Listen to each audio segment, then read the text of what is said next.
everybody. Welcome back to another episode of the RAP Tour podcast. I am your tour guide, Tim. Man, haunt season's over. Kind of bummed, but we have finally gathered for a new episode, and it's going to be our review of HHN33, as you can tell by the title. So we need everybody here for this one. So let's just go around the room. Gary, sir, how are you? Is it cold over in the UK today? It's not bad today. It's definitely getting towards winter weather. Just chilling with my 2024 Blinky Cup with the battery removed, so I don't die. I was gonna say, did it melt at all? Did anything happen on the bottom? Yes, when we got back, when we took it out the suitcase, we are pretty lucky because it was all burnt on the bottom. Can you imagine if that just lit up your suitcase or something? So the first thing we did when we got home was take the batteries out with both of them, and I chucked them in a little bit of water first and then threw them in the bin. It's wild. Yeah, the cup we have too, it did the same thing. Just a little bit of burnt on the bottom, but just and I think it's crazy they haven't put a public, like they've just totally brushed it under the carpet, not even like, hey guys, you know, your cup might blow up randomly, so please take the battery out. We'll get to that stuff later, though. All right, cool. And then Liz, how are you? Good morning. Oh, yes. Good morning. You're awake, which is great. Thank you. You know, I enjoyed my little break on Liz time where I was, staying up till 2 or 3 in the morning doing horror nights and not having to wake up this early. But I'm glad to be back with you guys. I missed doing these. I know. I think every single one of us were having little issues just basically setting up again today because it's been so long since we've done an episode. I don't know. Exactly. And then finally, Ash, how are you, buddy? I'm good, Tim. Yeah. Like Liz, very happy to be back with you guys. It's same as you. I had to find my ring light in one room, my microphone was in another room, camera was in another. So hopefully it's just like riding a bike, getting back into it. But I'm happy to be here. I got to see Ash this week. Me and Ash went to go see Cyndi Lauper this week. Great time. So that woman is amazing. 71 years old, still killing it. So. All right, but we're not here to talk about Cyndi Lauper, even though I could talk about Cyndi Lauper all day. So we're here to basically give our final rankings and our final thoughts of HHN 33. What a season. All kinds of issues and things and whatever. We're going to get into it. We're going to talk about the food, the drinks, everything else that we can possibly imagine. So this is what we're here for. You guys ready? Yeah. All right, so before we get into like rankings and stuff, we're just going to go around the room. So Ash, I'm starting with you first. Yeah. Overall thoughts of this year's event? Not my favorite year. Liz? Wow, that's it? Wow, okay, Ash. All right. I'm messing. I had a really, really nice time with my friends there. Hangs were great.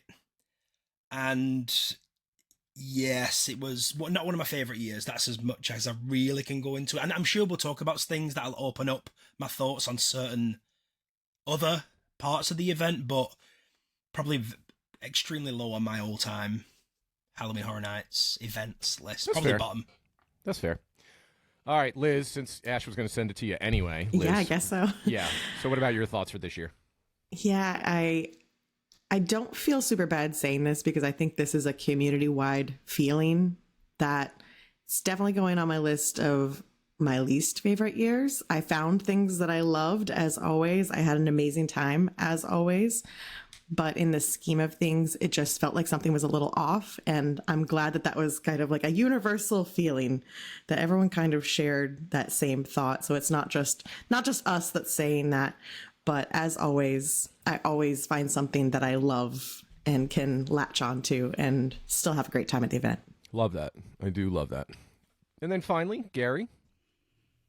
I don't want to sound like a broken record, but it wasn't my favourite year. I had a good time. I didn't have a bad time. I think this year was definitely the year of the hangs. I think we all had a great time together and we made the most of the time we did have. 4 or 5 of us together and the rest of the gang. So I had an amazing time in that respect. Didn't have a bad night at Horror Nights, so to speak.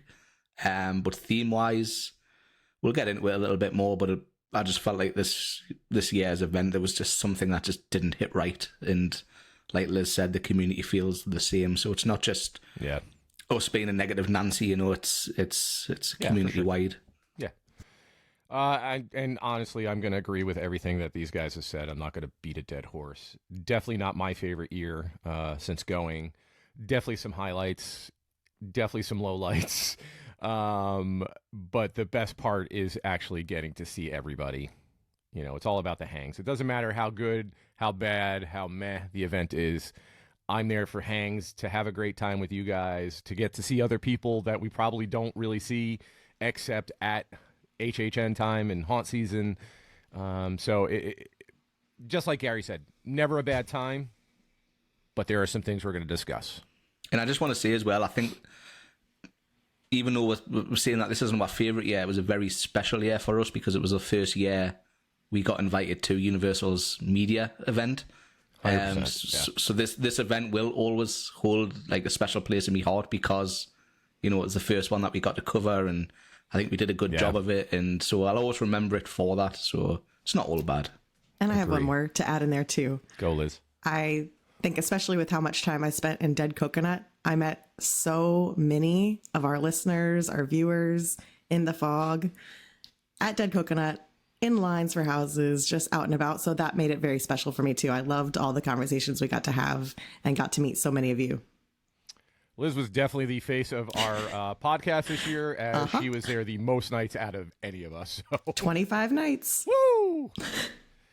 Man, what's crazy? I didn't even hit double digits.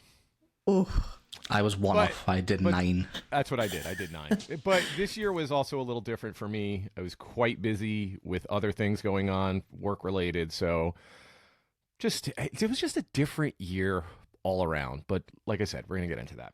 I feel like we should just knock these out of the way because this is not going to take long. So let's knock the scare zones out. We're going to go from 5 to 1. And I'm going to start at my number 5. I don't have a scare zone here because there was only 4 scare zones and a group of people with chainsaws. If we don't all have the same number 5, I'm quitting. I'm leaving. So, I mean, if you want to, duality of fear is number 5. Are we all in agreement? Everybody, Gary, Ash, too? I have a different number 5. What? Well, I'm gone. Bye. Nice It's the Dead Coconut Club because I felt like that deserved to be more of a scare zone than duality of fear. Wow. How do you? It shouldn't have been number 5, though, if that was the case. Yeah, it should have been number 1. It's only number 5 because it wasn't in the park. Okay.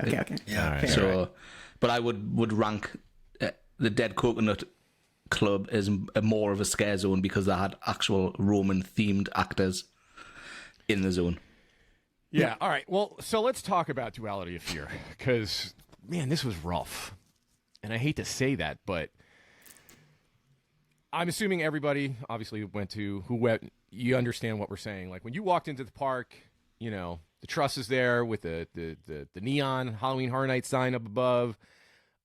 I was expecting a lot more when I walked into that zone the first time. And I was like, where is everybody and everything? And it was just chainsaws. Every once in a while, you would see Surreal and Sinister up on top of the Halloween Horror Nights sign and speaking. And I think we were all together the one night where we were like, whoa, what's going on? And we actually turned around, stopped to check it out. And, I mean, that was kind of cool. I just wish there was more of that.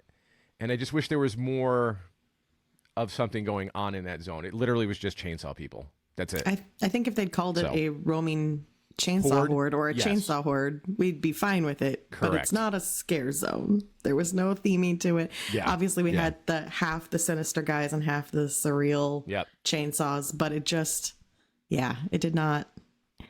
To me, it just didn't work. No. And on paper, it could have been a really cool zone because, they were talking about the split path. Right, why didn't they have path. some sort of divider, some sort of prop in the middle, which forced the path you went down? So one, down towards Minions, one to the right towards Hollywood. It wouldn't have took much just to do a little bit more theming. Keep the chainsaws, have the chainsaws chase you through the path, but at least don't just throw some drapes over the truss feet and call it a scare zone. It's. Yeah, I'm with you because I would like when we first saw that and we were like, "Oh, choose your path," and then walked into this. Ash, you're very quiet. No, I'm just echo what you said. I mean, it wasn't really a zone, was it? I was going to say exactly what Gary said. I mean, they're your two icons. There's almost it should have been a split path, right? Because to your right, Hollywood Boulevard was Surreal Scare Zone, and then Sinister's was straight ahead down to Torture Fair. So we just made absolute common sense that you just split it there. We'll probably get to the icons probably down the line, but what a waste. And I think they look really good. I think when they were spieling, it was really, really good. Makeup was good. What a waste, though. What a waste. I mean, I feel like we didn't get much of what their deal was. You know, I mean, both also Surreal as and well. I mean, Sinister. I know the sort of neon trusses. Very cool. Looks cool when you're coming into the park, right? But the whole sort of advertising as well and theme, well, one of their like 50 themes this year was the Otis, the archers. I'm surprised that wasn't almost like an arch there that you had to walk through instead of the trusses. That would have been cool. Yeah, because what Otis, I don't understand I know the sort of eye was supposed to be like an embryo where it was split into Sinister and Surreal, but which regular Joe Schmo's getting that? Nobody. No.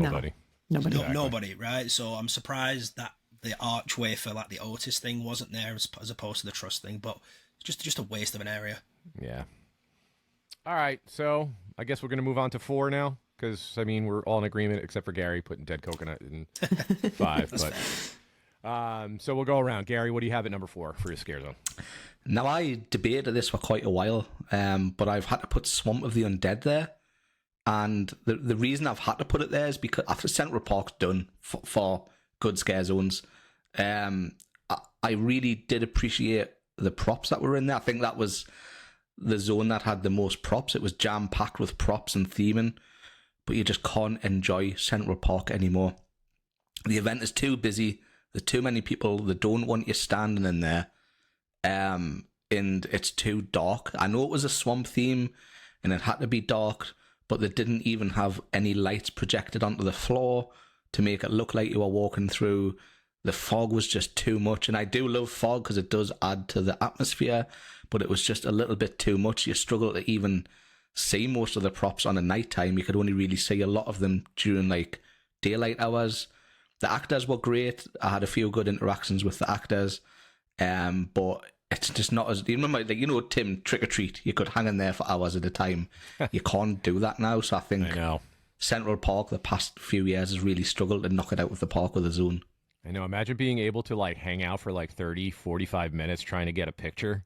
Yeah. And not being kicked out. And there was one night, like, I actually went to Horror Nights early as soon as it opened so I could get photos in that zone, because at night time it's just impossible. There's too many people and it's too dark, and the lighting package just wasn't great in that zone. Yeah. All right, Liz, what about you? What do you have it for? So I have Blumhouse at number 4.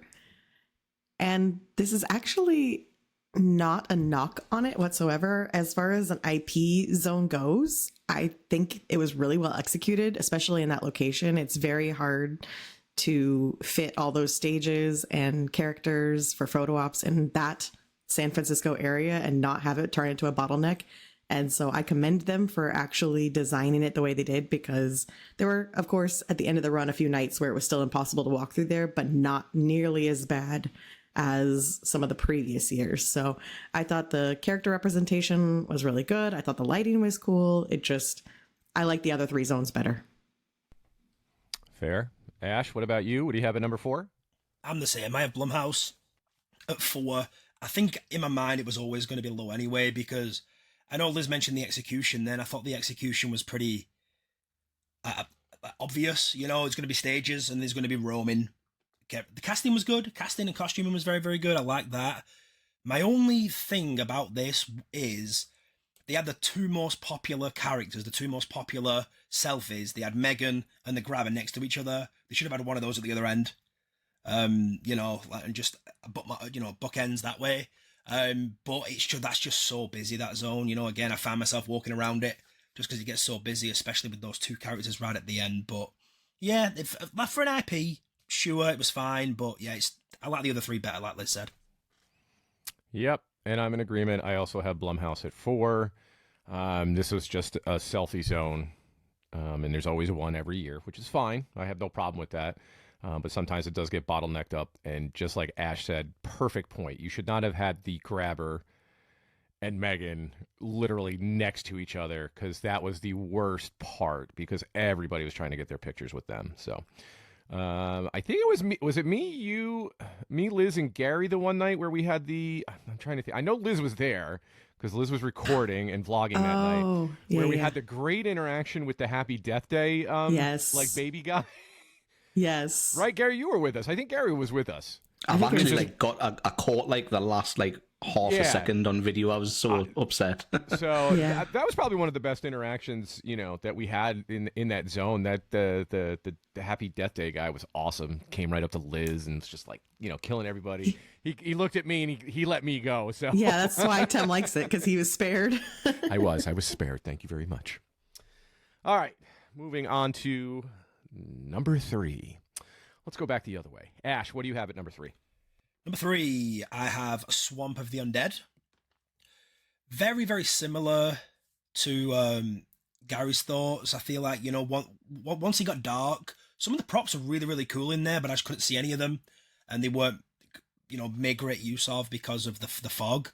If we had that low lying sort of, I don't know, but maybe if they have what's it called? Like crushed ice? What's it called?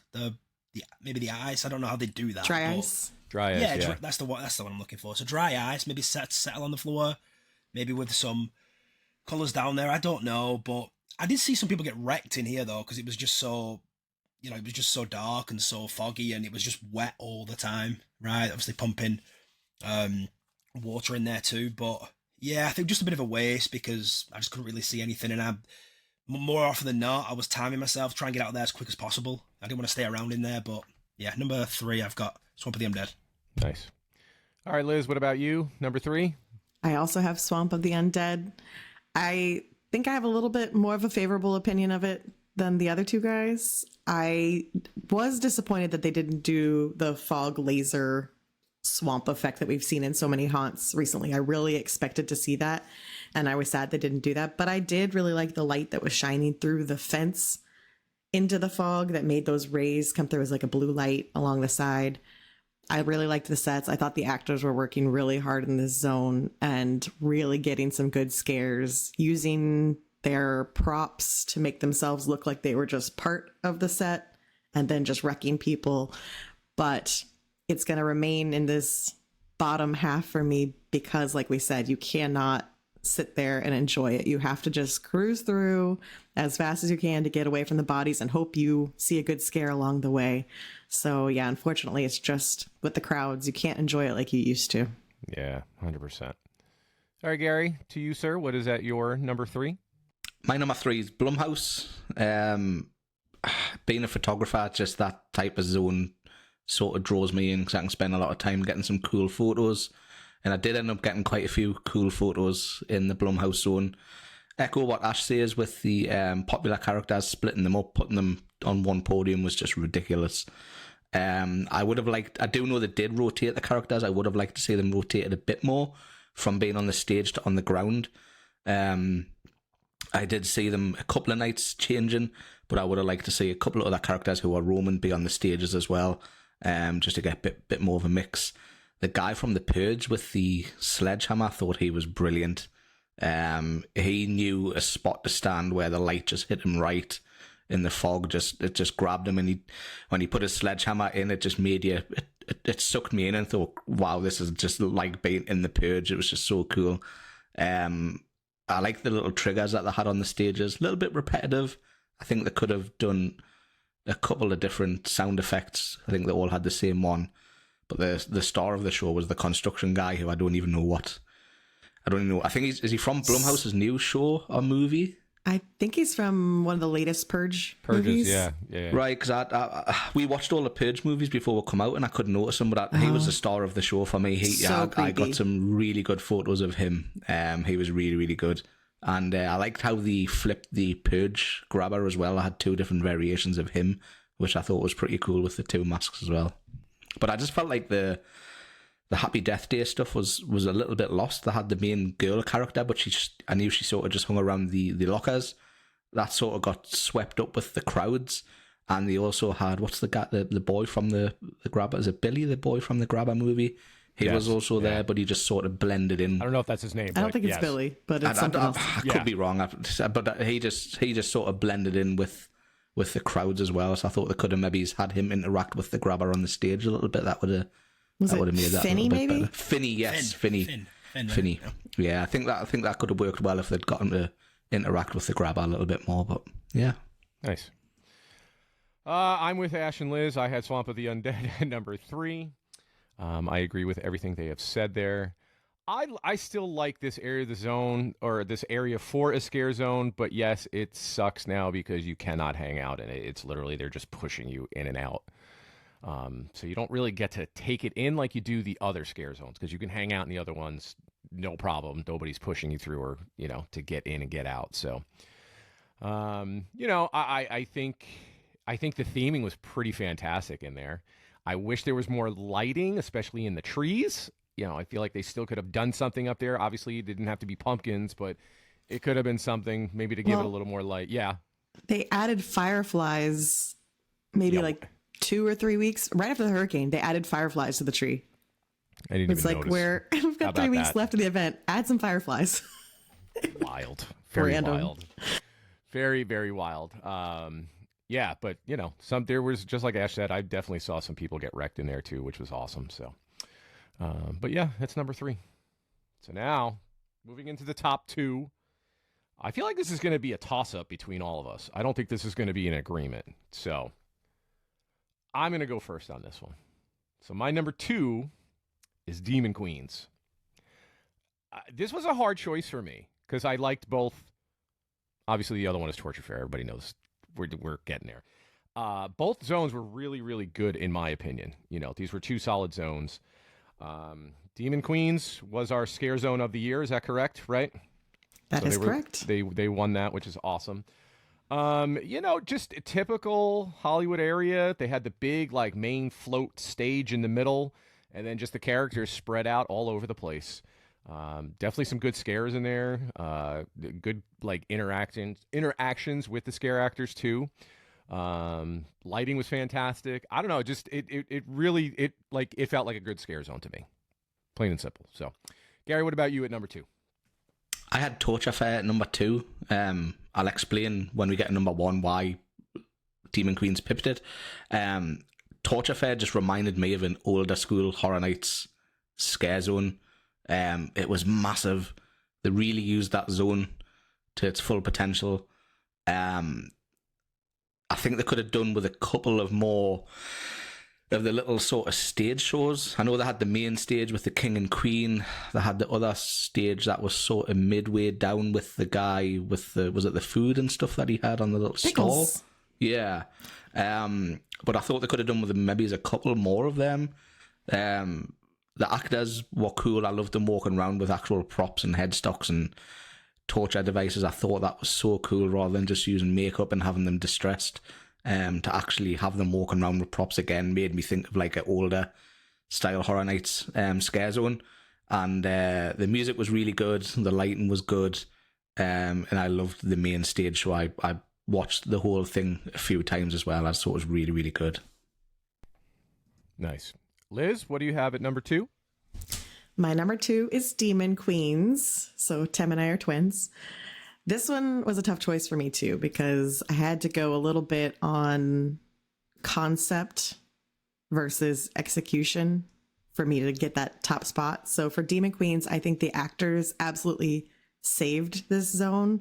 I think it was pretty apparent that this was a last minute addition. I don't know what happened, but the costumes were kind of thrown together. They didn't have any props, and yet the actors absolutely brought this zone to life, and they were so aggressive. Every single time I would walk through, I would have every single cast member coming up to me and trying to scare me. It lost some points for me in the mid part of the night when Surreal was in there spieling the whole time, because it just got a little if you were trying to sit and watch a zone, it just got a little grating. I think it's great for guests to actually get to hear Surreal and have her give some of her story. So I'm glad they did it. Just as a fan sitting there for 45 minutes watching a set, every once in a while I was like, oh, okay, I need some silence. But in general, I really liked the concept as how it was executed. I think it was creative and the actors just brought it. And I did like the couple of little moments where the sound effects and the lighting went off and all the actors would react to it. I don't recall something like that happening in recent years, and I think it was really well done. Awesome. All right, Ash, what do you have at number 2?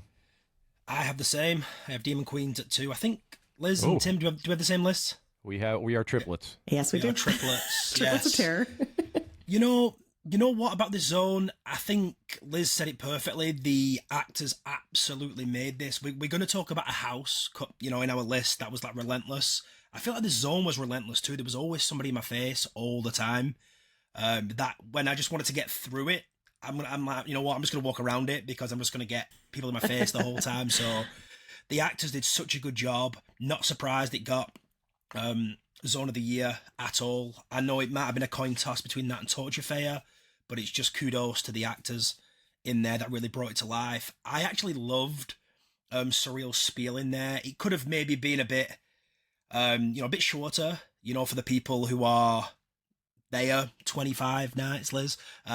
So maybe it could have been a bit more condensed for the regular.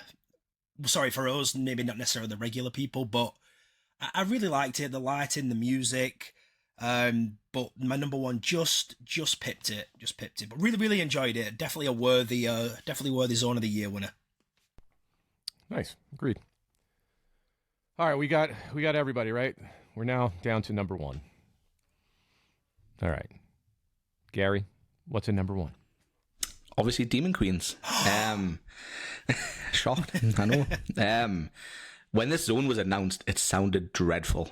It just didn't sound good. And when we saw the props starting to go out, I was like, what the heck is this? It's just a paper mache mound on wheels. Like, what the heck is going on? But once I got into that zone and saw the actors bringing it every single night, to see, Surreal on the podium, and one of the reasons why this just pipped Torture Fair, because it was sort of neck and neck, is I liked the 360 stage. So you could go around the whole thing and there was actors at all sides, where I thought the Torture Fair main stage was a little bit more congested because you were right at the front. But again, that's a Renaissance style, sort of a thing. But I did like, I could walk around the whole of that float. And that float being used before, what was that other scare zone? Oh, Festival of the Deadliness. Yes. I think that float has been used in there, so it was repurposed from there, and I enjoyed that as well because the actors went right the way around there. And just like you said, mentioned, Liz, with the lights and the music and the sound effects ramping up, how they all sort of lost their minds because they all grabbed their heads at the same time. And I just thought, wow, this is really put together. So I spent quite a lot of time in there with Becca, just chilling out. And every time I had the camera out, the actors were always making a point of coming up. And there was one scare actor, she was just pulling a funny face every single time she came up. And it was just so much fun. Nice. Ash? Well, Ash, Liz, and myself all have Torture Fair at number 1. So, Ash, we'll start Spoilers. with you. Yeah. Spoilers. Yeah. Just a quick one, though, what Gary said. I feel like, I'm glad you mentioned that, Gary, because for Demon Queens, like you said, when it got announced, it sounded awful. I feel like people had already made their minds up about it before they even, went into that zone. So I'm so glad they ended up bringing it and got the Zone of the Year. But Torture Fair, yeah, number 1 for me. Razor thin, to be honest, almost like a coin toss decision for me. I just love the theming. I loved all the torture devices around. They made real good use of that space, I did think, for New York, because sometimes it can get lost in that big space there. The stage show was good. I really, really love Sinister up there for the little stage show. Watched that a few times. The interactions were good. The music, that sounded very Last of Us from last year, 100%. was pretty cool too. I'm so, like, the only thing like negative about it, which has nothing to do with the zone, was the tribute store I saw in the way, just kind of took you out a little bit of the, out of that theming, but very well done. And it wouldn't have surprised me if this or Demon Queen's got Zone of the Year, to be honest. So enjoyed it very much. Fair. Liz? Yeah, I echo everything he just said. I think this zone stood out for me because the amount of different characters. So each cast obviously had their own slew of various vendors, victims, attendees of this torture fair. And I think so many of the actors brought their own characters to it.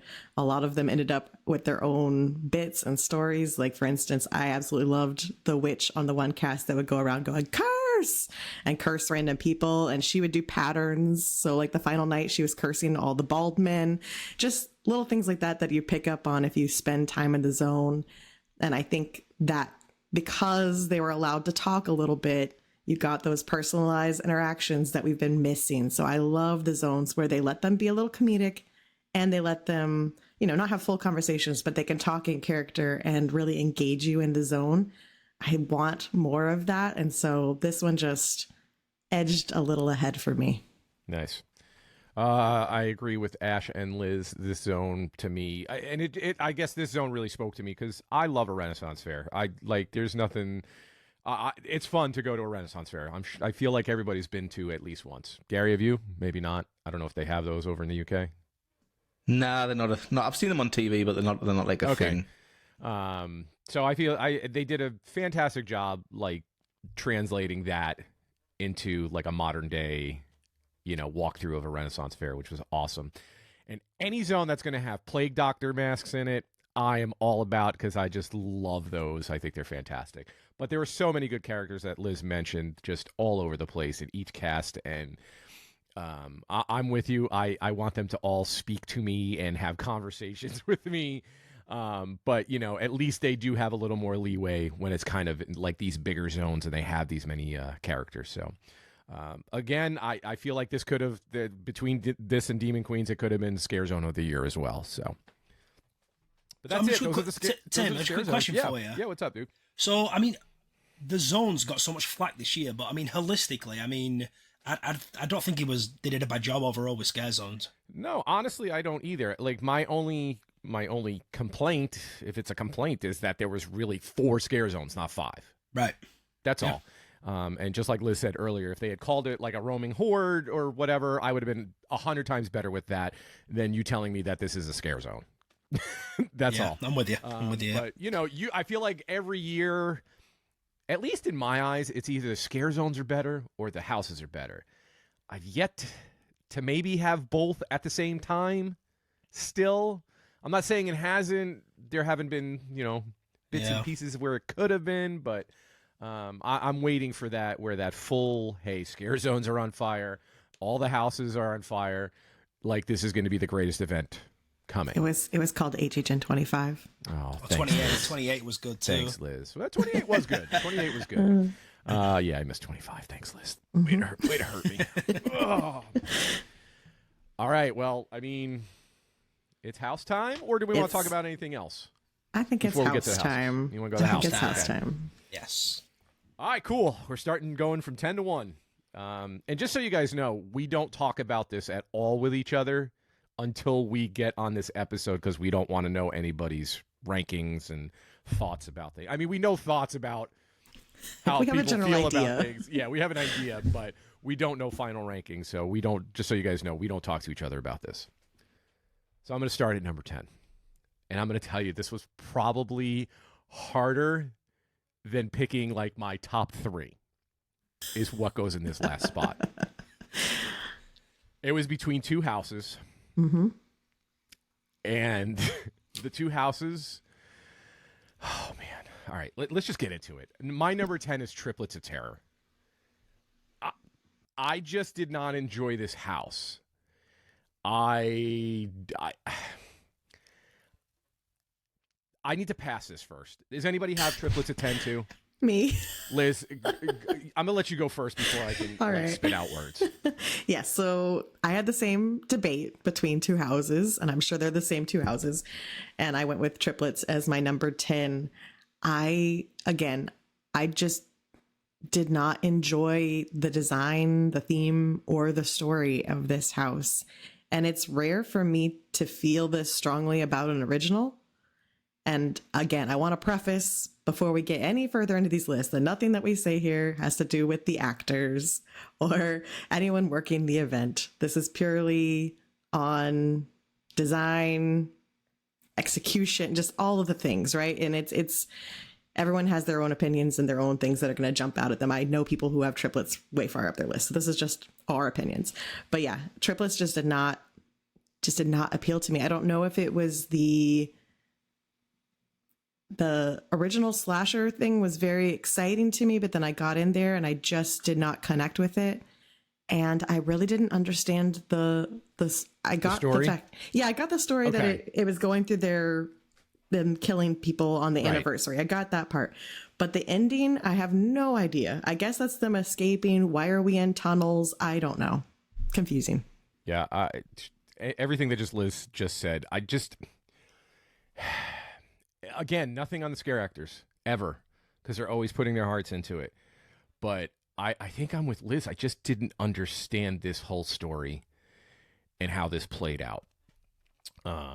And honestly, it was very tough. And I'm guessing, Liz, that we do have the same at number 9 then.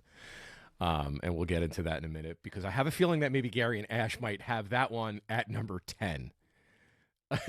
Gary's smiling. So I'm gonna toss it to Gary. Gary, what is your number 10? My number 10 is Museum, Deadly Unrest. And I'm there shocked. it is. Absolutely shocked. Me and Ash pretty much got a lights off empty house tour one night where we went through and there was literally no scare actors in the house.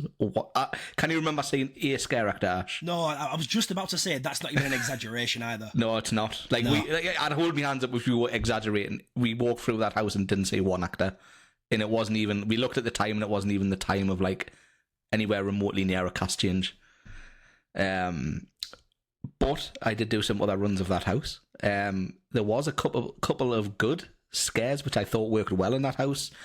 One of them was when you first enter, the guy that was part of the table or the desk as you walked in. I thought that was a really good scare.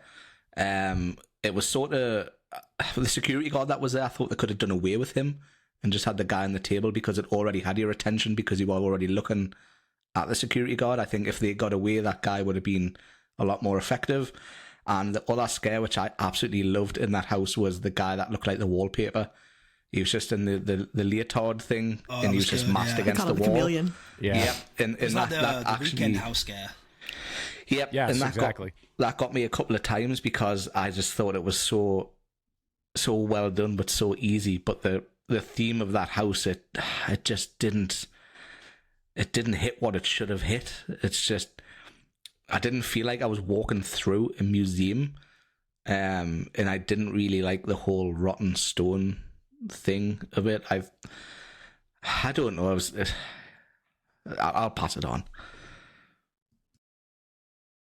All right, Ash. I'm assuming you have the same at number 10. No, I do not. What? Wow. So last Okay. year, right, I'm shocked. I had Stranger Things at 4 at number 10, and everyone was saying, come on, you're doing it on emotion. Chucky was objectively worse, right, for everybody, Correct. but it just meant a lot more to me that year. That's why it dropped to 10. And I said to myself, don't do another list based on emotion, but I've done it again. And Universal Monsters Eternal Bloodlines Ooh. is going to be my number 10. Wow.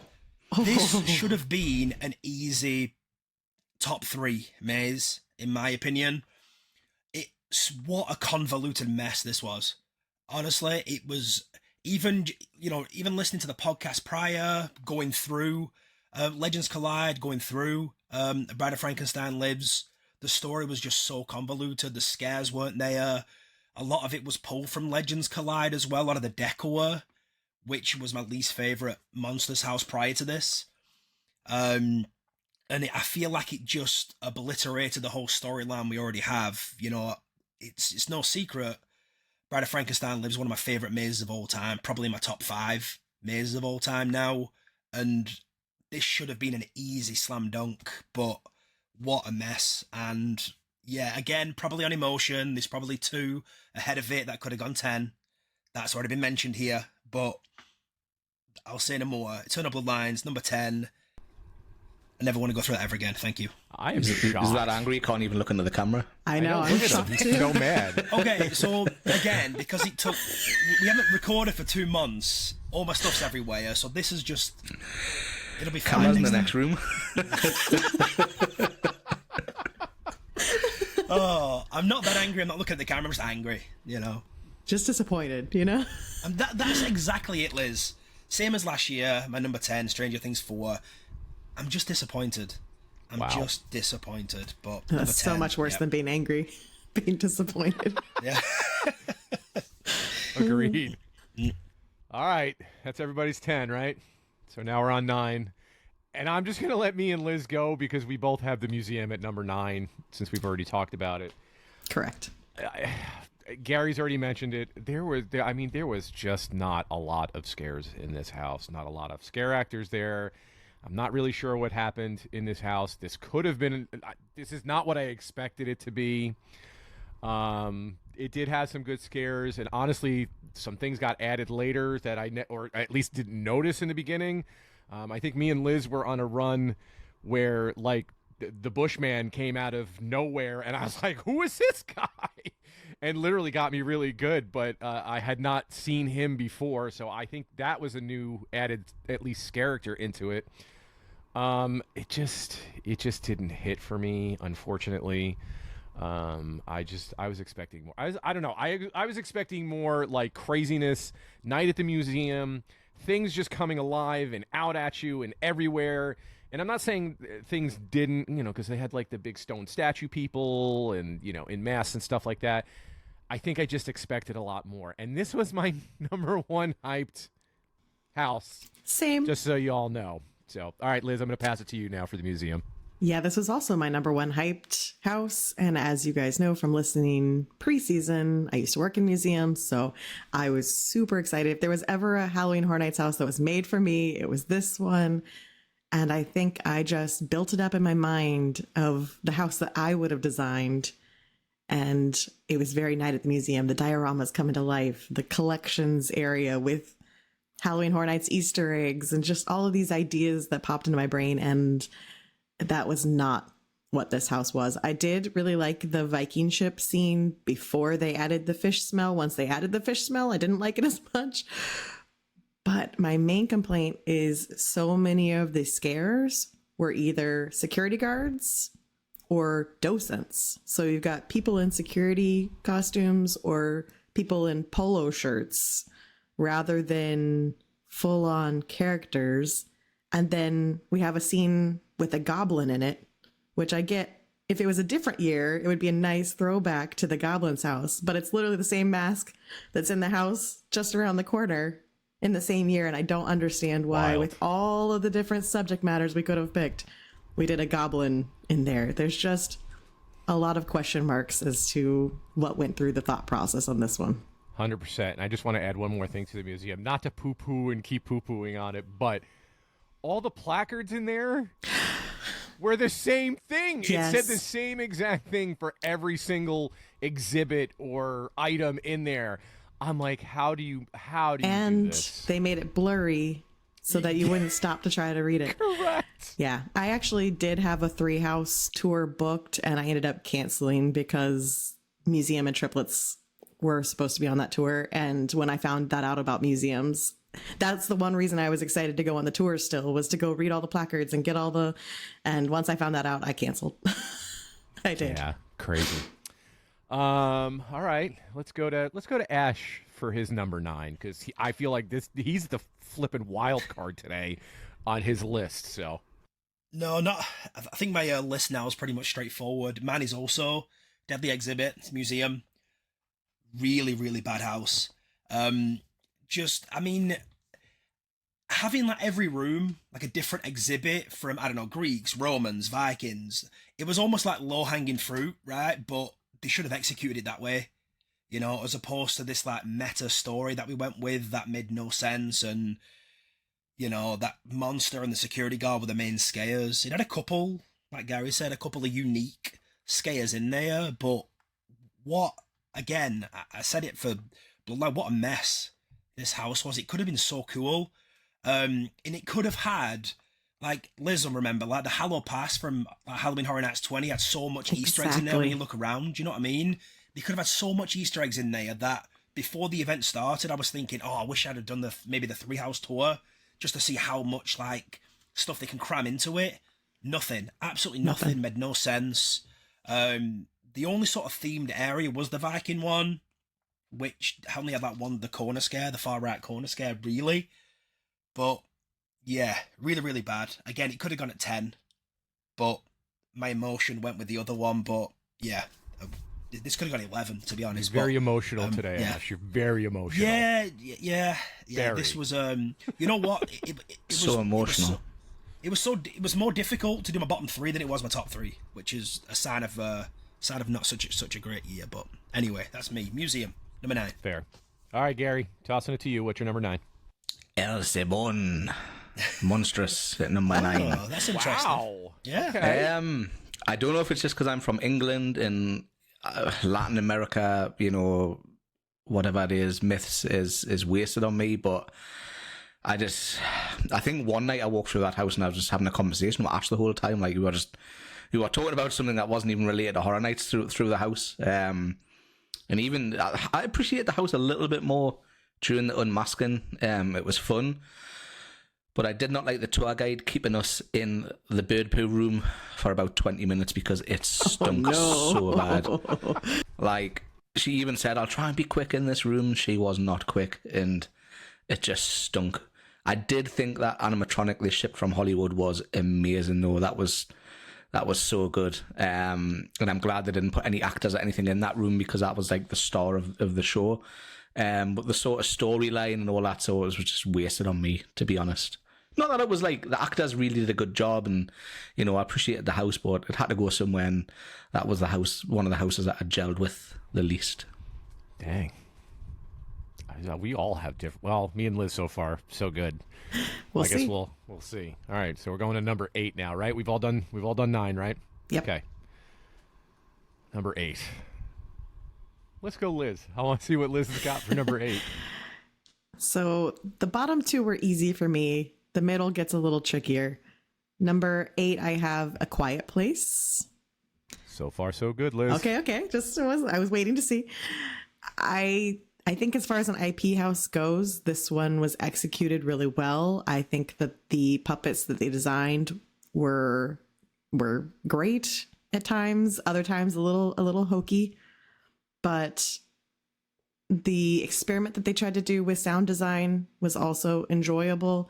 I just think for me, because it's so focused on puppets, you got the same walkthrough almost every time, which maybe people like that. Maybe they like the consistency, but I prefer when there's actors and so they have a chance to improve upon their role, learn their role, find out what works with scares, and adapt as the season goes on. I think when you have puppets, it's going to be the same thing every single time, just dependent on timing. So for me, it went to number 8 for that reason. All right, so I'll jump in since I have A Quiet Place at 8.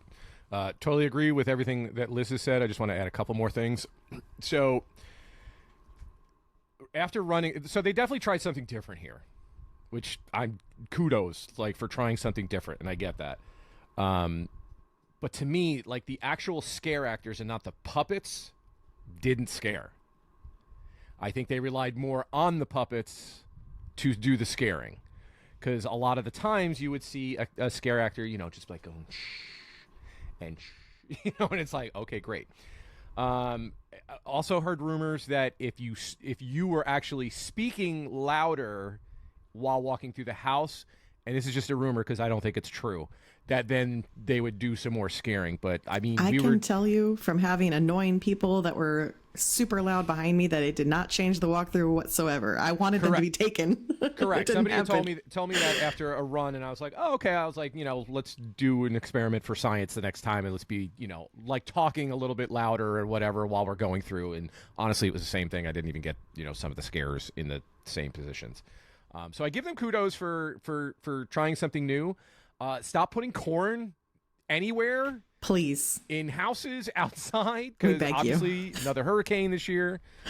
So the curse continues, the curse of the corn. So please stop doing that. I did finally like there's one scene toward the end where you actually got the girl that was up top with the radio or whatever, and getting that going so the two monsters on each side of you would, basically come awake and kind of come at you. Probably my favorite scene in that house, to be honest. But you know what? Kudos for trying something different. I'm with Liz. This wasn't like a bottom, like, oh my God, this is going to number 10. It's just in that mix of, middle-ish houses, because to me, I feel like there are a top tier of houses. So, all right, Gary, Agreed. moving on to you. What is your number 8? Mine is also A Quiet Place. Hats off to Universal Creative for trying it. Something totally different, which I would never in a million years have expected to be at Horror Nights. I didn't enjoy the movie the first time I watched it, but after I watched it again, I sort of analysed it a little bit more on how it could be translated into a house. In terms of the house itself, I did like the pitch black corridor. I thought that was really cool. That did really play on the senses. But the rest of the house I felt like was more of an experience, more of a movie walkthrough than it was a house. I would have loved it if they did cast A as puppets and cast B more actors, and they sort of swapped that out every 45 minutes so you got a different run.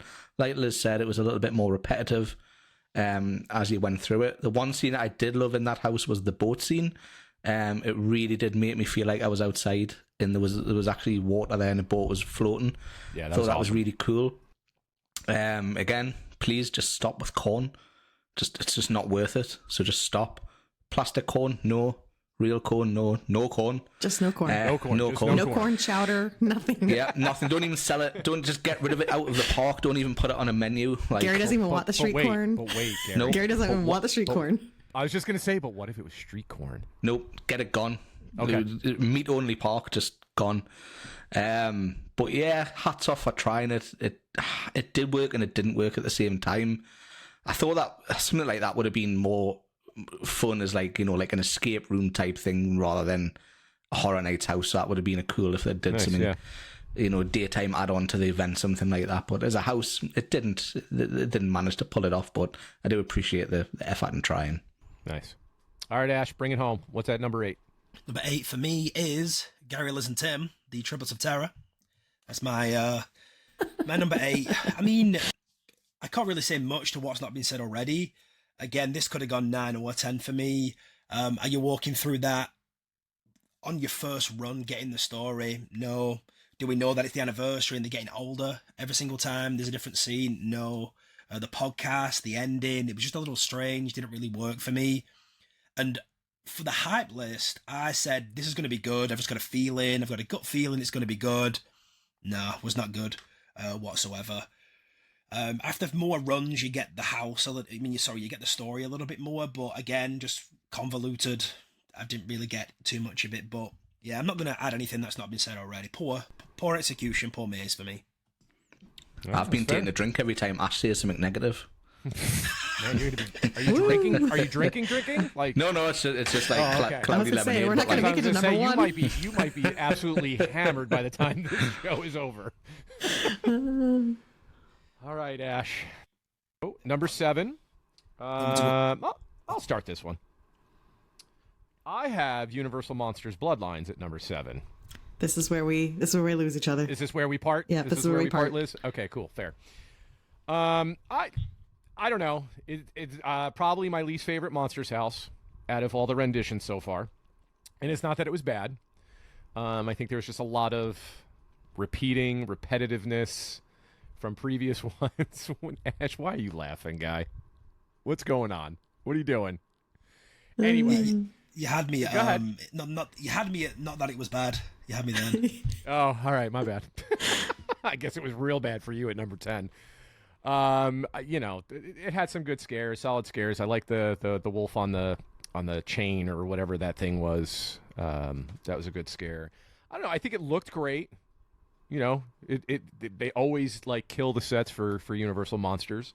But I just think maybe we're just.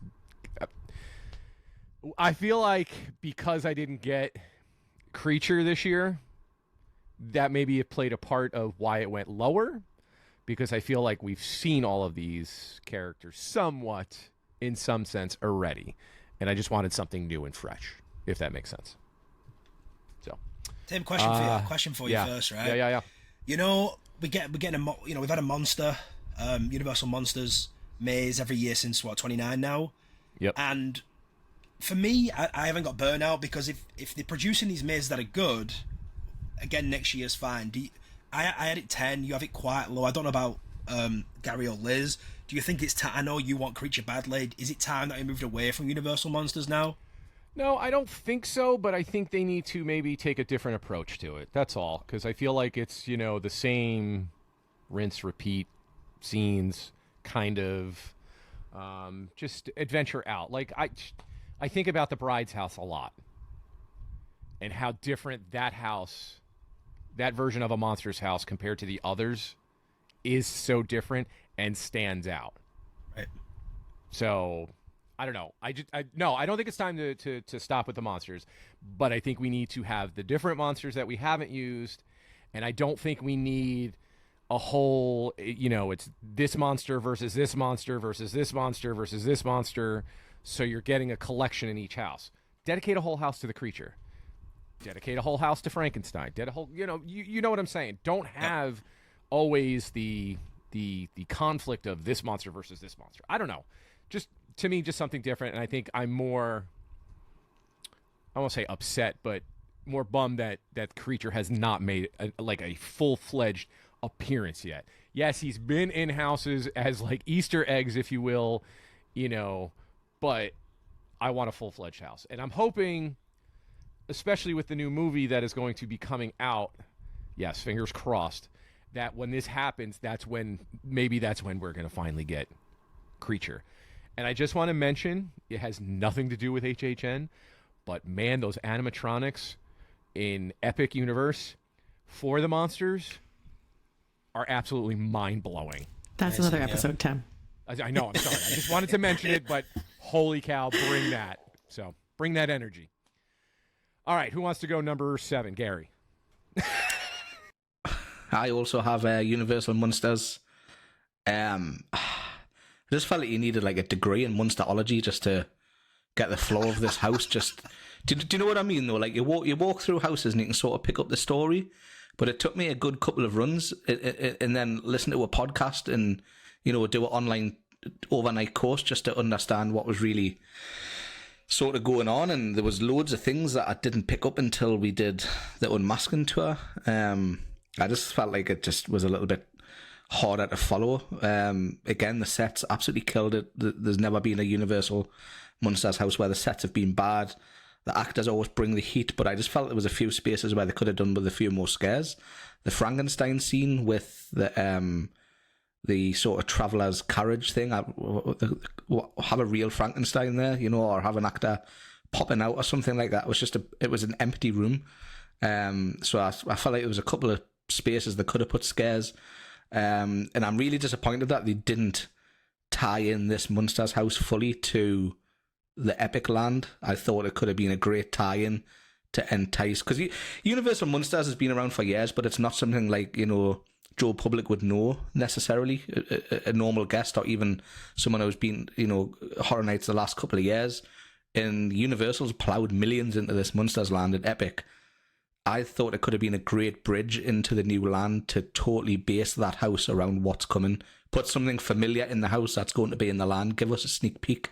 Give us a storyline that's going to be in that land. So I just think they missed out this year on this house. I want a course in monsterology is what I want. Sign up, bro. I'll start next week. I'm ready, man.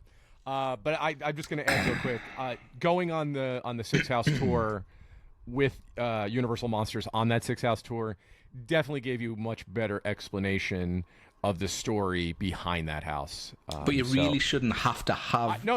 I totally understand the house. I totally agree with you, because I think maybe after that, this probably went a little bit higher than maybe I would have had it in the beginning, because I was like, I don't know what's going on here. But then we did the 6-house tour, and I'm like, oh, okay, I get it now. So just adding that. All right, Liz, what do you have at number 7? For number 7, I have Monstros. So I don't really have a ton to say about this house. I think certain run-throughs of it were very aggressive, but I don't know. It just felt very familiar to me from other houses that we've seen in the past.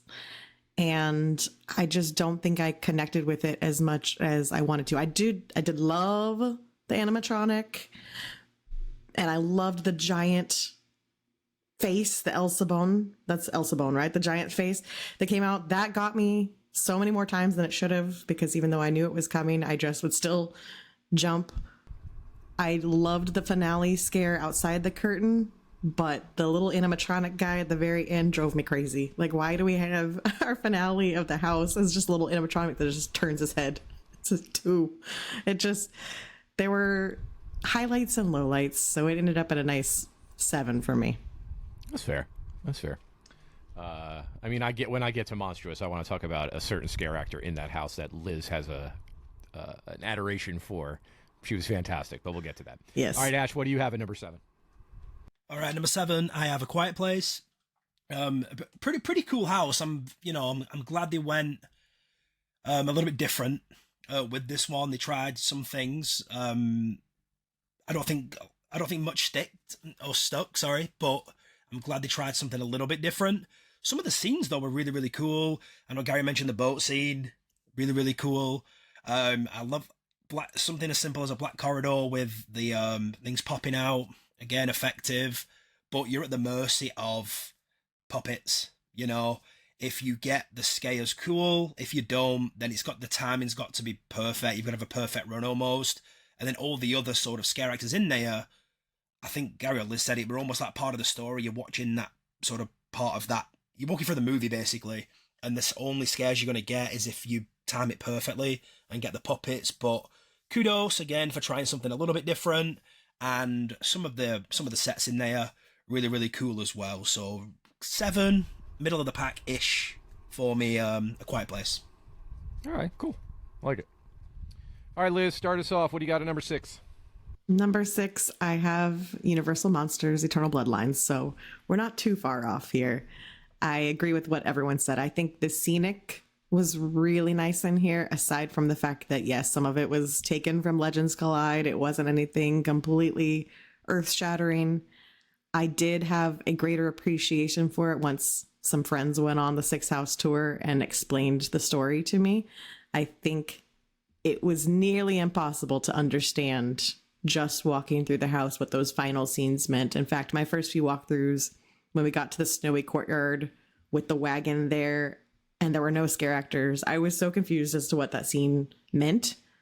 And once I got the explanation, then I understood what was happening. I think, obviously at this point we could say spoilers, that Saskia dying was a pretty big disappointment, and it wouldn't have been so bad if it switched. Like if one cast had Saskia win and the other cast had Saskia lose, kind of like we've seen in previous houses, maybe it wouldn't have been disappointing.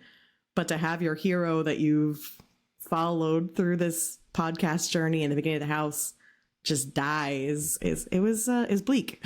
So yeah, it's going to sit at number 6 for me. All right, that's fair. All right, Ash, what do you have at 6? I have a Monstros at number 6. All the sort of talk from Hollywood, how, everybody loved this house and I was so excited for it to come to our coast. The only sort of like wording I can describe was it was okay. The sets in there, the scenic was pretty good. I do like how you started with Muerte, ended with Muerte, but again, that last one, it was like a Spirit Halloween sort of thing at the end. Yeah, right. I mean, some of the scares in there were good. They sort of like told that line a little bit as well, which I really like with the first, I forget her name, because she was essentially a baby killer, right? Yeah, so, I'm terrible at pronouncing that one. Yeah. So they kind of told that line with the sort of gore and things that they may not have touched in the last couple of years, But yeah, nothing. And obviously the animatronic, Very, very cool. Yeah, I know they got shipped over, so very, very cool. And it just an okay house. Enjoyed it for the most part. That's fair. I'll jump in at 6 because I also have Monstrous at 6. So, Liz, we just flip-flop those two. That's all. Yeah, so far so good. Yeah. I'm with Ash. You know, it was an okay house. I might maybe have liked it probably a little more than him. I love that animatronic. That bird in there is super fantastic. The smell, horrific. So yeah, when we were on the 6 house tour, standing in there for quite some time as she's explaining our tour guide, and I was just like, oh, this is bad. We need to get out of here. But I think I don't know if I won't say I'm a sucker, but I really like those like legends, or I don't even want to call them urban legends, but you know, legends, you know, from other countries. I like that premise. Some solid scares in here, and then this is where I wanted to mention Liz's favorite scare actor in this house.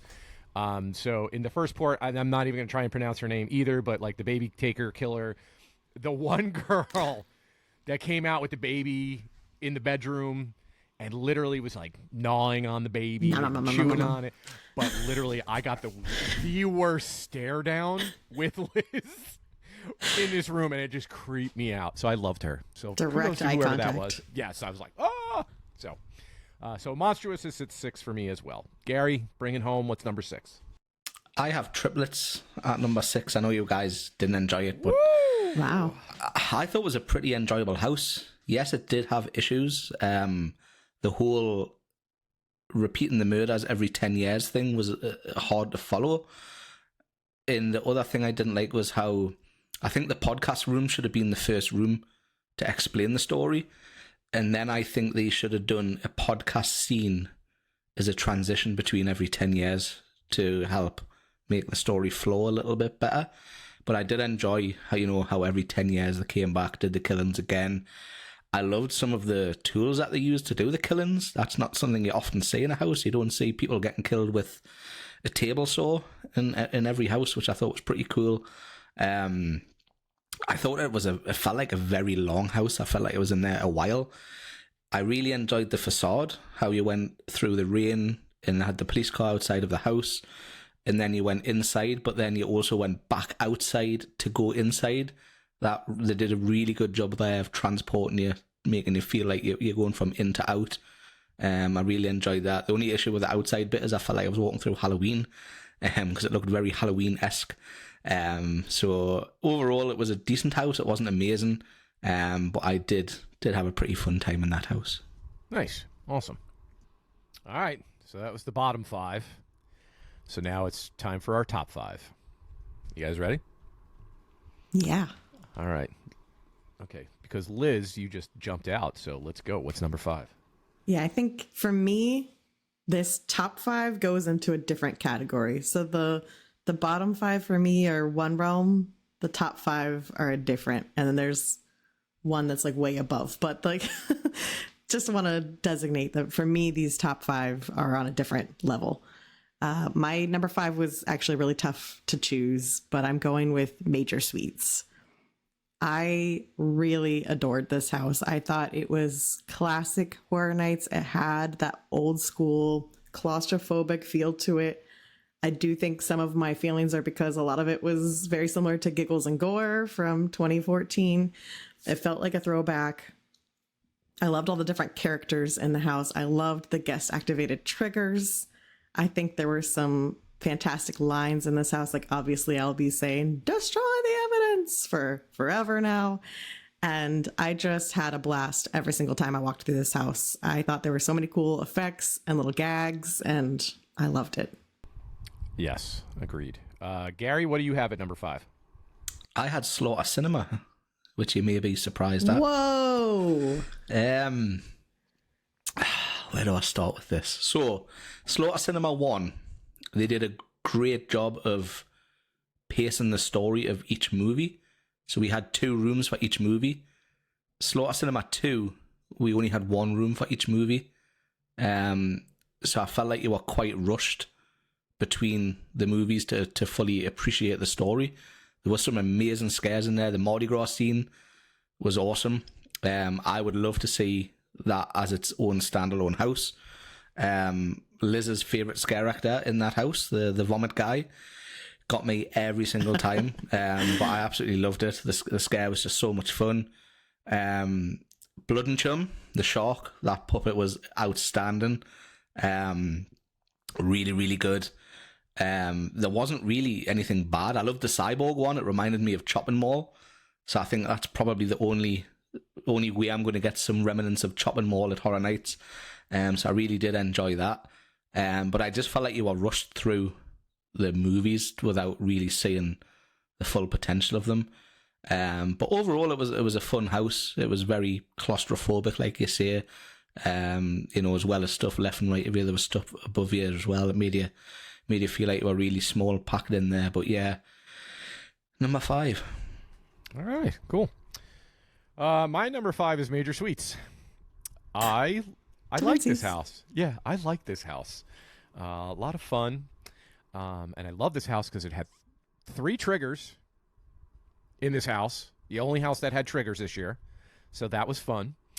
But I'm with Liz. It did feel very claustrophobic in that house. And I love that feeling.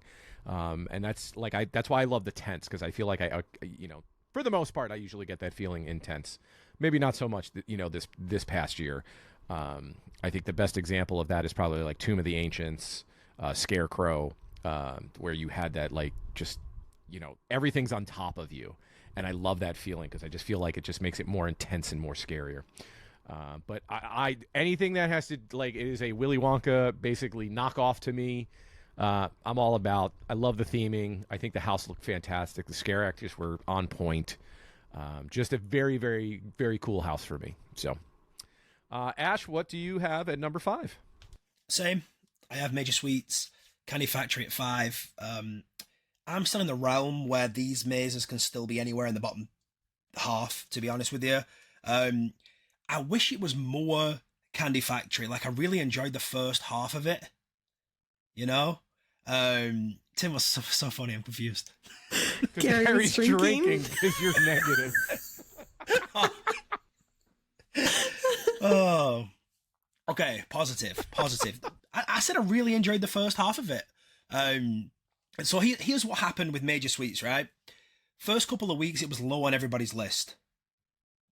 So all over social media, it was low on everybody's list. Mark Aiello said it felt like an old school Horror Nights house, and it suddenly shot up. Liz is an exception because she can relate it to old school Horror Nights and make that connection. I didn't feel like that too. I thought the first half of it really, really cool, and the second half where it was more factory, reminding me like a Swords and Steam, just didn't really fit in there for me. I would have loved it more Candy Factory the whole way through, but yeah, a lot of cool scares. Scare actors were good. The guest activated triggers, like you said, Tim, cool touch as well throughout it. But I wish it was more brighter, a bit more whimsical, and just more Candy Factory, basically. I have a question, because I thought, was Major Suites on the Six House tour? It was, right? Yeah. Yes. Yeah, it was. So one of my favorite tidbits that I got from someone else that went on the tour was that the part where the floor slammed and you had that noise that you were actually being turned into a gummy bear. Mm-hmm. And I don't think I would have ever noticed that walking through until someone told me on the tour. So I just want to share on the podcast, if you didn't go on the tour, that part, if you look to the side, there were gummy bear molds. And I loved that. I loved the little detail. Yeah, it was cool. All right, so that's all of ours at 5, right? Okay. Gary's drinking. Ash, did you say something? I'm positive now. Okay. He's just anticipating. Are we good now, Ash? We good into the top 4 now? I mean, You know what? boy. Ash, you know what? We're going to have you start us off. What's at number 4 for you, sir? alrighty. Number 4 is Goblin's Feast. Goblin's Feast at number 4. To be honest with you, 4, 3, and 2 could have been mixed around because I feel like we get to a different level here for my 4, 3, and 2. Number 1 is just in a different stratosphere, but 2, 3, 4. But I went Goblin's Feast. Really enjoyed it. Such a fun maze. I loved what made this even better for me, and which raised it a little bit, was the Unmasking the Horror tour. Just to see so much more. The sight lines are a huge thing, and just seeing things in the distance. And that's Dylan Colath, right? He did what's he done? He did Dead Man's, Blood Moon, Dark Offerings, and then this one as well. So the sort of sets and scenic that Dylan does are just so good, and there's stuff that you'll pick out different in every single run, so that was so cool. And I love that sort of fantasy. The king at the end was cool. Obviously, our good friend, Postnabber on the wall too. So just a fun maze. I enjoyed it. There wasn't too many scares for me, if I'm being honest, but really enjoyed it. But this could have been 3 or 2 as well, to be honest. All right, that's fair. Liz, what do you have at number 4? So this is definitely a change from opening weekend. This is over the course of the run where my things landed, and it is Ghostbusters. I am shocked that it's even in my top 5 because at the beginning of the year at my hype list, I did not expect this to be in my top 5. It started off very high on my list, but as the season went on, some of the other ones just jumped ahead of it. But I think this was the most scenic house of the year. I loved it way more than I expected. I thought even if you didn't really like the most recent movie, that the house was amazing. Like, I think the house was better than the movie. And it was just a fun house that still delivered on scares. There were some moments in that house that the actors were bringing the scares. One of the reasons why it may have dropped down for me was the change of Slimer, because I thought Slimer at the beginning of the event was way better than Slimer at the end of the event.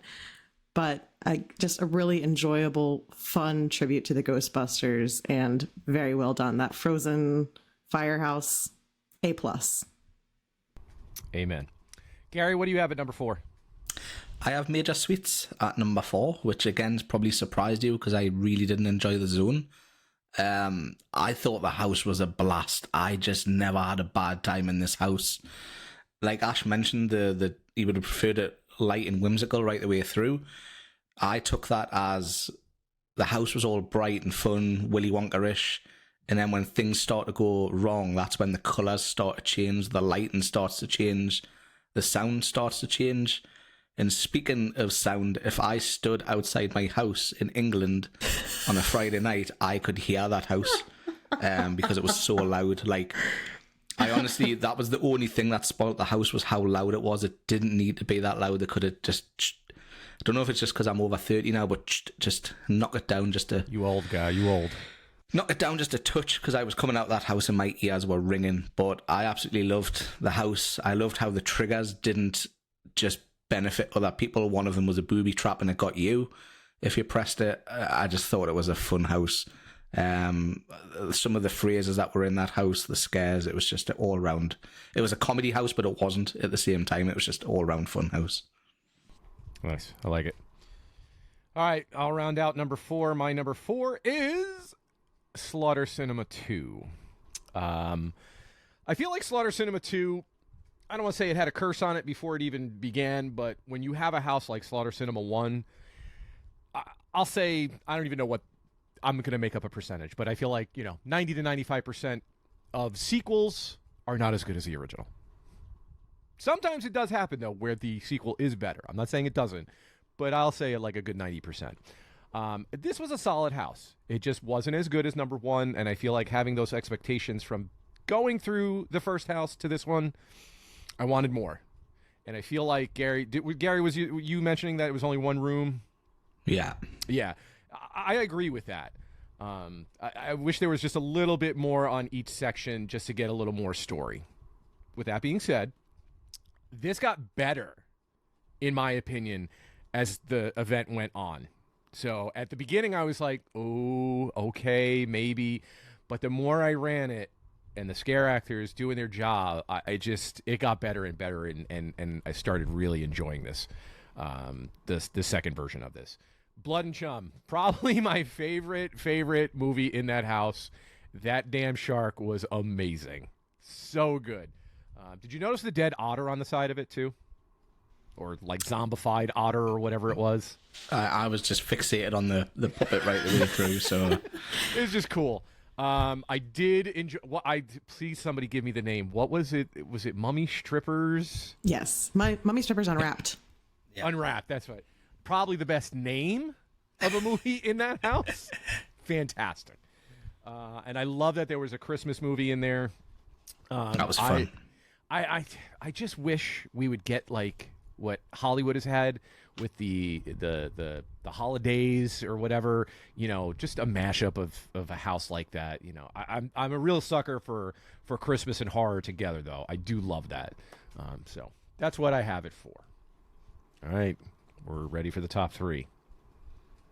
I want to know who's brawling and who's not.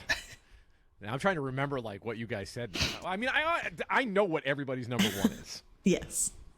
All right, I'll start off number three because it's already been mentioned. So my number three is Goblins. Just a fun overall house, in my opinion. The sets, the scenic, it was just so good. And just like Ash said, it's the same person that did Dead Man's Wharf. What was the other one? The Blood Moon. Yeah. And the scenic and sets in those houses were just absolutely incredible. So same thing. I love that little goblin village, the goblin hand that came out at you. And I love that it started coming out at you because I don't think it was really at some point. It wasn't even moving. Yeah, it was broken for a bit. Yeah, so they fixed that up. So the hand started moving, which is great. Just an overall fun house. And I feel like the cool thing about this house is that every goblin was different. It was a different mask. It wasn't just like the same generic mask on each of them. They all were unique in their own way. We were the meal. They wanted to come eat us, which was fun. Just a fun house. I love this house. All hail King Puss Number. Just a good time. So that's my number three is Goblins. Liz, let's go to you. What's number three? Number three for me is Slaughter Cinema. And I echo everything that you've said. I want to give a little shout out to Hatchet and Chains because I actually really loved that scene. That was probably my favorite of all of them. And I don't think it's gotten enough love. I thought that was a cool story. I would love a whole house on that. A spaghetti Western house would be great. And I just love sitting in that queue for however long you're there watching the trailers. That will never get old to me. They could do as many Slaughter Cinemas as they want. Just keep bringing it back. New movies, new stories, new trailers. I adore it and had a blast every single walkthrough.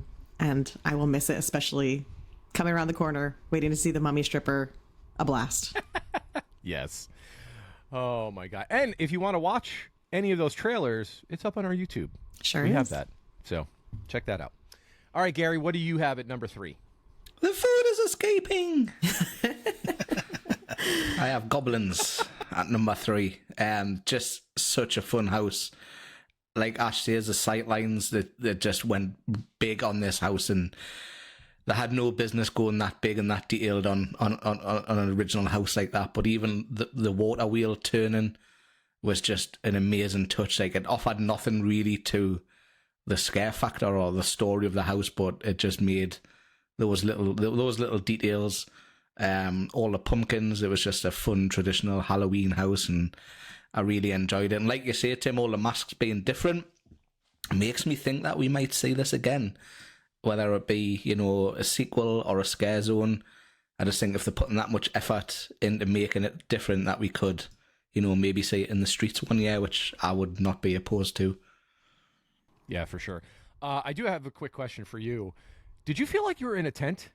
I didn't feel like that was a tent house. So those new tent houses are huge. Like, when you look at them from outside, they are huge. Yeah. Again, with Munsters as well, when they said that Munsters was going to be in a tent, I was like, really, Munsters inside of a tent?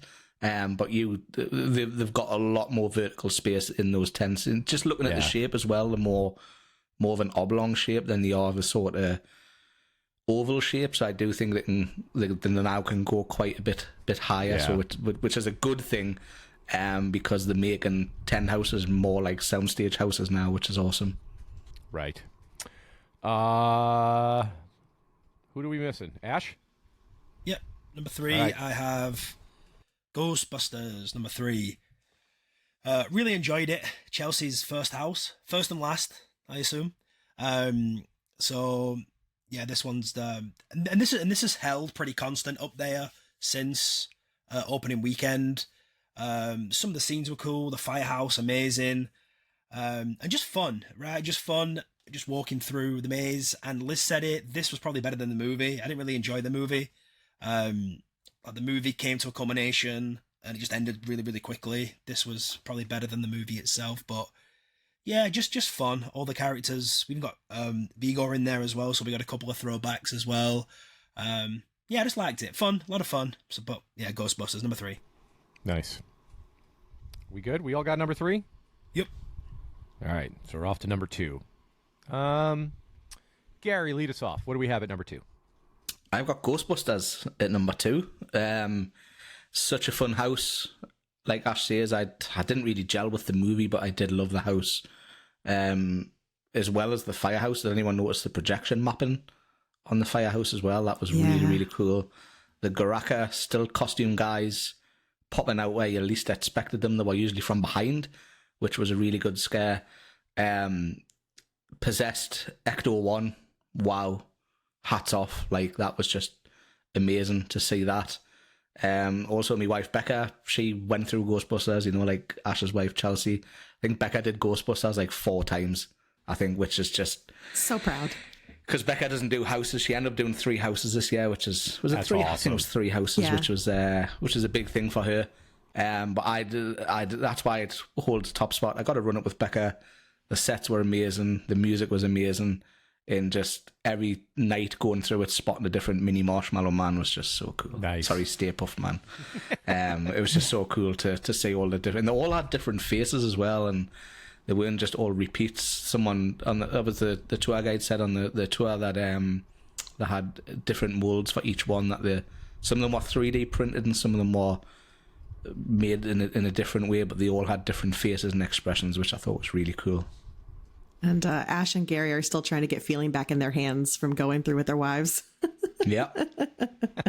Left hand's done. But good on both of them for doing that, though. Yes, Seriously, so proud. Like, So proud. yes. I'm going to jump in at number 2 because I also, too, have Ghostbusters at number 2. No business being at number 2, but it is. I had this on my hype list at number 8 because I did not think that the new movie was good. I thought Afterlife was so much better than Frozen Empire. But wow, was I surprised and shocked, and the scenes and sets in this house are so good.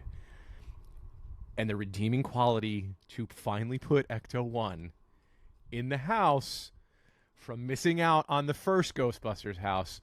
Universal, you have redeemed yourselves. So I totally appreciate that and love that. I don't even know what the new guy's name is, the horn dude. What is his name? Garaka. Garaka. Sorry.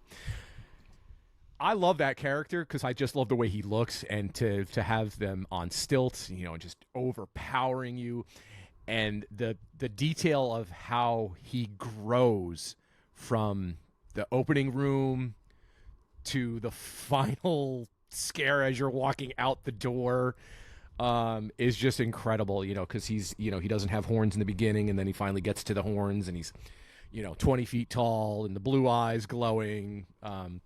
Just awesome. And I think, you know, going through it on the tour really helped put that house at number 2 for me. All the little Stay Puffs and their little like scenes in the house. Moved. And some of them move, which was just so incredible. So the detail to that was just absolutely mind blowing. I think somebody asked our tour guide how many of them there were. I'm not really sure if there was a real answer, Gary. Do you remember? Somebody said one of the tour guides tried to count, and they were getting different numbers every time, but the most they got was 80. Yeah, that was the most they'd counted. Just wild. So we're talking almost 100 little Stay Puffs in every scene of every room, and just amazing. And then the whole firehouse scene in the winter with the Ghostbusters sign out in front was just, chef's kiss, right? It just looked fantastic. So I'm really shocked that Ghostbusters ended at number 2 on my final list, but I really enjoyed running this house every single night. So, all right, Liz, what do you have at number 2? So number 2, I have Goblin's Feast. This one jumped quite a bit from opening weekend. Opening weekend, it was in my bottom half, but by the end, the actors in this one. It became that combination of scenic and scares. And I want to give a shout out. I loved both casts, but I want to give a shout out to cast B, specifically the hallway trolls, where there was 3, because they just got their rhythm perfectly, where you'd come through and just all 3 would come after you. And they were so tall and so scary. Just the aggressive scares combined with the story, combined with the atmosphere, it had to be number 2. In fact, I closed this house. This is the house I spent my last 30 minutes with at the event. I got to see cast A 3 times and cast B 3 times, go through their final sets. And just to end the event with the goblin host at the very end going, "The food is escaping." I couldn't have imagined a more fitting end, because we escaped Halloween Horror Nights 33 and it was over. But I absolutely adored this house. Yes, agreed. All right, Ash, what's your number 2? Alrighty, number 2 is B-Movie Marathon, Slaughter Cinema 2. Surprising for me, to be honest. I know in my hype list, I said Triplets is going to be good. I've just got this feeling. And I said Slaughter Cinema 2 is going to be bad. I just have this feeling. And you guys know I'm never wrong. So to get 2 wrong... Gary, drink. Just drink for that, because that's ridiculous. We're all just going to drink to that one. So for me... What? So the moral of the story is, whatever my gut feeling is, go the opposite, right? So anyway, Slaughter Cinema 2, let's talk about that. So was it as good as number 1? No. I had a few sort of flaws. I think it's definitely not a concern, but I would have liked a little bit more time through each movie. I think that is definitely fair. But some of the movies they chose, like, I don't think there's one that I went through that I was like, I wish something else would have been in there. Mardi Gras Murder, somebody mentioned. That'd be a cool maze standalone. Liz mentioned Hatchet and Chains, Demon Bounty Hunters. Just have that sort of spaghetti western where you're rooting for these demon bounty hunters. So cool. Blood and Chum, amazing, right? But I mean, at the end as well, Cyborgs, which was like, almost reminds me of The Trenches for the original Nightingales movie. If we can get a sort of sci-fi Cyborg, doesn't need to be Cyborgs, but I think we're overdue, you know, a sci-fi house. But what else? Killer Kringles, Heavy Metal Hell, the what's the other one? Night of the Undead Clowns. Any of these could have made really cool standalone maze, like the original Slaughter Cinema could. And then maybe a little tease at the end, a big poster. You know, Amazon Cannibals from Planet Hell. Like, why is that there at the end? You know, maybe they're just advertising it, but super cool. Wasn't as amazing as number 1, but really, really enjoyed it. And yeah, settled at number 2 nicely, I think. Nice. Well, I think that end room, though, was just a nod to the first house. Yeah, just like a poster. It was for all the movie, Well, movie posters from the first house. So. That was just a big one. It hints that Slaughter Cinema 2 is actually the prequel, because you're seeing all the previews for the movies that are coming Yes, in that makes Slaughter sense. Cinema. Yeah. So this is technically a prequel, which means we And could not still a get a sequel. sequel. Yeah, it's true. Woo! Well, then, we've come to the number 1 house, and we're all in agreement at what the number 1... He's got your baby. It's Gotcha, baby. I'm wearing the shirt in honor. Yes. Insidious. Insidious. By far Ooh, boy. was the most superior house this year to all of us. I think So, Gary and Ash are currently in the further. I mean, Right. they do look like they are, right? That's why I I put don't the think red they ever on. left. Is it the red door? You got the red door behind you somewhere? If you're watching on YouTube, you understand. They're very red right now. All right, so I'm gonna start us off. Insidious, number 1, fantastic house. I did not have one bad run this entire season. Both casts, bring it. So this is what I was hoping for, because I didn't get to run through the first original Insidious house, Ash and Liz, and I have a question for them, but we're gonna wait until we're done discussing this. So don't talk about the first rendition of Insidious, okay? Just like the scare, the scenes, the sets, just the story. Like, even though it was a mashup of, you know, all of the stories, this was a solid house. Solid as they come. Was it the most scariest house ever? No. Was it scary? Yes. 100%. And watching Ash and Brady every single time they went through this house was the greatest like gift of all, is watching them just jump and get scared and, you know, scream like little girls. I love that. It's my favorite part. So I'm going to pass it on. Gary, what'd you think about Insidious? Some might say that my left shoe is still in the house. The croc is still back there. Because I got wrecked one night and my croc fell off. So ever since then, watch Liz's vlog. It's in there. I make sure they go into sport mode because you need them. But wow, what an effective use of scares in that house. They didn't go over the top with props. They didn't go over the top with scenes. If you didn't know it was Insidious, you would maybe think it was quite a basic house, to be fair. You know, the entrance scene, the facade was all pretty basic. The baby's room, again, pretty basic. But the red curtain scene, just those actors must be Olympic sprinters, because they were behind the boo holes. They were running to get you in so many different places, and it was just intense. I'm still confused. Were they in 2 spots or 3 spots? Because I think some had 3. Some of them had 3, right? Mm-hmm. And to get all 3 of them was incredible. So I just wanted to put that. I didn't know if it was 2 or 3. So sorry, Gary. Yeah, but there was just I can't even think of anything negative about that house. Everything was just awesome. They nailed all of the ghouls and monsters that were out of the movies. They were all used the right way, the best way, the scary way. It was just so good. Agreed. All right, Liz, your thoughts on Insidious? I could talk about this house forever, so it's going to be very hard to keep this short. I do think it's by far the scariest house we've had since Scarecrow, easily. And Agreed. It brought me so much hope and happiness to see, okay, we still can do the scares, because that house, no matter how many times I ran through it, and I think I ran through it almost 30 times, I was nervous every single time, especially once we got to those red curtains. From the red curtains on, it was mentally getting prepared for it. But the amount of scares I got as a veteran who rarely gets scared, to the fact that one of the final nights, I screamed a genuine scream, and it took a while for my heart to stop racing, even though I'd been through so many times. That final lipstick demon got me so good, and I can't recall the last time I had a scare that good in a house. I was so proud and so happy.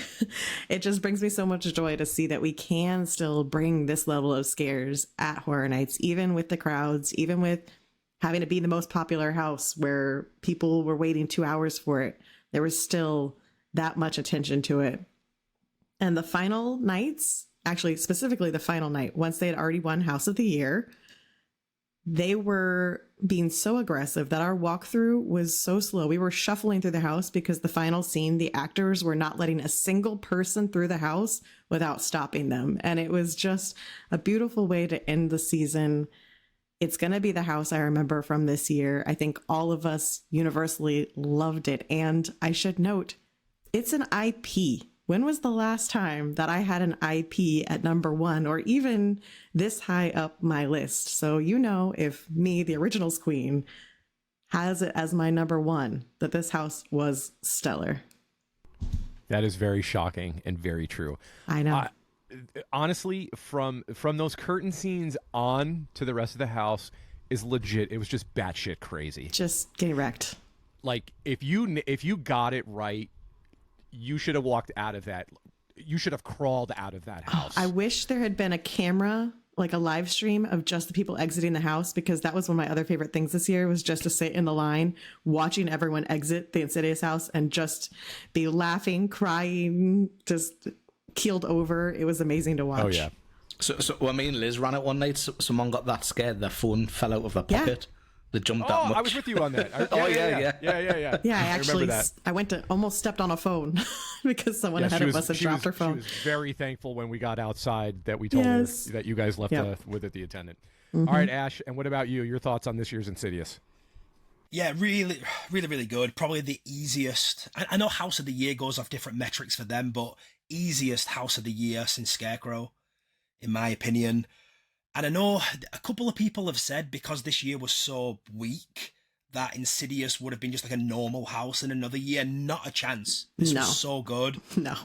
Nothing negative Definitely to say not. about it. Yeah, right. Nothing negative to say about it whatsoever. Every time we walked through it, it was me holding Brady up or Brady holding me up from falling over, and it was mentally draining going through that house. It was just. I'm a big jump scare person anyway. It could be the most basic house, but if somebody jumps in my face, I'm jumping and I'm hitting the floor because I'm a jump scare person. And it was just relentless the whole way through it. Never had a bad run. And then you talked about them ramping it up, Liz, where there was one night, me, Tim, and Brady ran it, and that end one, they wouldn't let. Can you remember, Tim? They come right down the corridor, just wouldn't let us past. Like Brady's in the front, just would not let us past. Literally relentless. Yeah, just nothing bad to say. I think.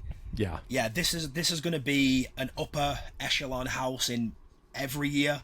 Such a good maze, mentally draining, and the most people I've ever seen cry come out of a maze as well. So yeah, for sure, worthy number one. What a solid house this year. Yeah, So good.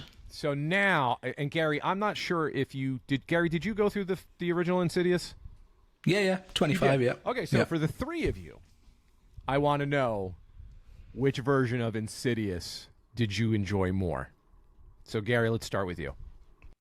Obviously, I maybe should have watched a run through on YouTube again just to familiarize myself with some stuff, but I feel like this year's was a lot more intense. I'm not sure if it's because we've had sort of less intense houses the past few years, but this really felt like it was right in your face, scary.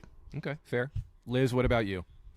I think it's impossible for me to choose just because they were two very different experiences. Okay. The original house being in a tent, it was smaller, tighter together, and they had different scenes in it. So that was something I really appreciated, is that they didn't carbon copy two completely different houses. They chose different items. So yeah, I think I love both. This one might have a slight edge. Okay, I was just gonna say if you had to choose. Yeah, if I had to choose, I would pick this year's. Okay, fair. All right, Ash, what about you? Differences, similarities, and then which one would you choose out of the two? Yeah, I'd choose this year out of the two of them, because they did more of an original-ish take on some of the antagonists of the series. The facade was very, very good in 25. I mean, you didn't enter through it to the side, but the facade was very, very good. I think the body bag scene was better in 25. I know we had 2 statue scare rooms, but we didn't really get too many scares out of those statue rooms this time round. So again, Speak very, for very yourself. different. I just feel like there was it might have been the second statue room scare where there wasn't too much going on in it. And I was already on pins anyway, so I'm like, if somebody jumps out now, I'm ruined. But you know what you missed on the final night, Ash? They added an extra person into the first body bag room, so when we came through, there were 3 people in there. That was there you go. Terrible. Yeah, just relentless, and I preferred this year because it was just like a challenge going through it, just mentally draining. But there you go. All right, awesome. Well, there it is. Those are our lists. We're not going to get into anything else. We're just going to do the houses and scare zones right now, because I think what we'll do is we'll do another episode, because we're pushing almost to 2 hours here. This is just insane for us. We don't usually go this long, but this episode and the hype episode are always like the longest one. So we'll do another episode. We'll talk about food, merch, tribute store, that kind of stuff. Maybe some of the logistics, because there were some things that I really, really appreciated this year that were changed, that we'll get into. But also, yeah. Liz has audio of me and Ash running Insidious as well. Oh, that's right. Me and Ash got mic'd up to run Insidious. We'll have to figure that out so we can get that on for the next episode as well, because I think that'll just be fun to listen to. And I have a dissertation to give on Dead Coconut Club, so stay tuned. Yes, exactly. Gary, I do have a question before we wrap this up. So I like the new like fonts and whatever you got going on, but why is it that me, Ash, and Liz are all tour guides and you're just Gary? Because I'm just Gary. All right, that's fair. He's the manager. That's fair. I'm just Gary. I'm just Gary. Just the manager, bro. I'm just the manager, bro. All right. Just because I want to do this to him, because this man still had Halloween out when I went to his house this past week. Ash, where can people find us at? Wow, this is going to take some doing. Okay, let me think for a minute. Start drinking, Gary. We are at Have run out. RIP Tour Podcast. We are at RIP Tour Podcast on Twitter, X, Instagram, YouTube. Where else are we at? Oh, elephant in the room, though, as well. That story for another day. Twitter may not be as big of as an engagement moving forward. I know a lot of people are moving over to, is it Blue Sky? Yeah, Blue Sky. We should probably create one of those. Yeah, given the owner of X now, so a lot of people are migrating, but that's a story for another day. So maybe we'll shift over there, but we'll let you know if that ever occurs. YouTube's getting beefed up as well because all these get released on there. What else have I missed? TikTok, Instagram, TikTok. Is that it? Did I get everything? Discord. Spreadshirt. Discord, and if you go to Twitter as well, we do have the link tree as well. That'll direct you wherever you need to go. To everywhere. Yep. Very good, Ash. Thank you. All right, so before we head out, any last notes? Anything from you, Gare? He's got your baby. Or he's got your baby back ribs. Thank you, Paul. Liz? The food is escaping. Ash? Nothing from me. Nothing. No more. I'm not talking anymore. Just drink for that. Gary's drunk too much today. I've run out. He's run out. Cloudy lemonade. He can't even get another drink because you're so damn negative. God. It's just par for the course. The first half's going to be a little bit more good. negative. Top half's going to be a bit more positive. Par for the course. All good. With that being said, honestly, another fantastic year at HHN. No matter our opinions on what we feel about how houses, if they're good, they're bad, they're, in between, whatever. We always love coming to this event. They always put on a great show. No matter what, it's always fun. And it's always a great time because we're always with our friends. And I got to imagine it's, the same for you guys. You get to see people you haven't seen for the year, and then you get to finally see them. So I hate you, Ash. So with that being said, let's get out of here. We'll be back now. Hopefully somewhat regular, folks. Hopefully. Sure. We say that now. The holidays are coming, and but we're gonna do our best though. But I mean, before you know it, it's gonna be speculation season again. So excellent. Yeah. So with that being said, bye. Bye.